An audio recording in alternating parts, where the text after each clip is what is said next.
আপনি জানেন কি আমাদের নবীজির সবচাইতে পছন্দের খেলা কোনটি ছিল? দেখুন, ইসলাম হলো এমন একটি ধর্ম যেখানে মুসলিমদের খেলা করা বুনিয়াদি হক। কেননা রাসূলুল্লাহ সাল্লাল্লাহু আলাইহি ওয়াসাল্লাম নিজেও খেলা খেলতেন। আল্লাহর নবীর পছন্দের 4টি খেলা: 1 নাম্বার তীর নিক্ষেপ, 2 নাম্বার ঘোড়া দৌড়, 3 নাম্বার চাকু ছুঁড়ে মারা, 4 নাম্বার কুস্তি অথবা রেসলিং।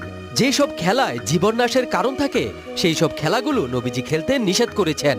নবীজির চমৎকার কিছু কথাগুলো শোনার আগে রাসূলকে ভালোবেসে থাকলে রাসূলকে নিয়ে করা এই ভিডিওটিতে একটি লাইক এবং চ্যানেলটি সাবস্ক্রাইব করে দিন। রাসূলকে একবার আবু জাহেল বলেছিল, মুহাম্মদ তুমি বড়ই কুৎসিত। রাসূল সাল্লাল্লাহু আলাইহি সাল্লাম বললেন, তুমি ঠিকই বলেছো। হযরত ওমর রাদিয়াল্লাহু প্রতিবাদ করে বললেন, আপনি পূর্ণিমার চাঁদের চেয়েও সুন্দর। রাসূল সাল্লাল্লাহু আলাইহি সাল্লাম বললেন, তুমিও ঠিক বলেছো। হযরত আবু বকর রাদিয়াল্লাহু বললেন, আপনি দুজনকেই বললেন ঠিক বলেছো। এর অর্থ কি? রাসূল সাল্লাল্লাহু আলাইহি সাল্লাম বললেন, মানুষ যখন কিছু দেখে তখন তার মধ্যে সে নিজেকেই দেখতে পায়। অর্থাৎ সৌন্দর্য মানুষের অন্তরে বসবাস করে। যে নিজে যত সুন্দর অন্যকে সে তত সুন্দর করে দেখতে পায়। কমেন্টে সুবহানাল্লাহ অবশ্যই লিখবেন।